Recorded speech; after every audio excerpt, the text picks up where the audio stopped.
உண்மைக்காக நீங்கள் வாழ்வீர்களானால் மனிதர் விரும்புகிறதை, உங்களுக்கு முன்பாய் இருக்கிற உங்கள் சூழ்நிலைகள் விரும்புகிறதை நீங்கள் செய்வீர்கள்.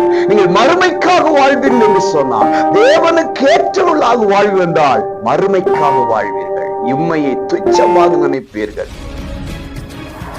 பிரியமானவர்களே, அன்பு இரட்சகர் இயேசுவின் இனிய நாமத்தில் மனதார வாழ்த்துக்கள். ஏசப்பா உங்களை ஆசீர்வதிப்பாருங்க.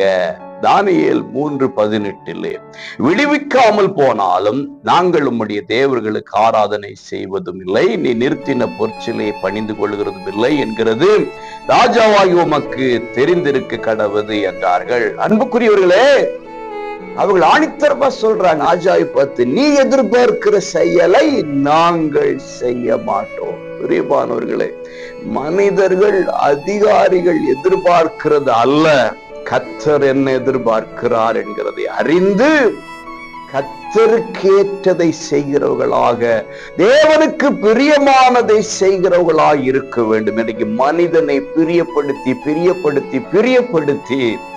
மனிதர்களுக்கு ஏற்றவர்களாக மாறி ஏமாற்றத்தை அடைகிறோம். அவர்கள் இம்மைக்காக வாழவில்லை என்பது இந்த வசனத்திலிருந்து புரிகிறது. இம்மைக்காக நீங்கள் வாழ்வீர்களானால் மனிதர் விரும்புகிறதை நீங்கள் செய்வீர்கள். நீங்கள் மறுமைக்காக வாழ்வீர்கள் என்று சொன்னால், தேவனுக்கு ஏற்றவர்களாக வாழ்வென்றால் மறுமைக்காக வாழ்வீர்கள். இம்மையை துச்சமாக நினைப்பீர்கள். ஆகவே மறுமை நிரந்தரம், மறுமையில் இயேசுவோடு வாழ்வது நிரந்தரம்.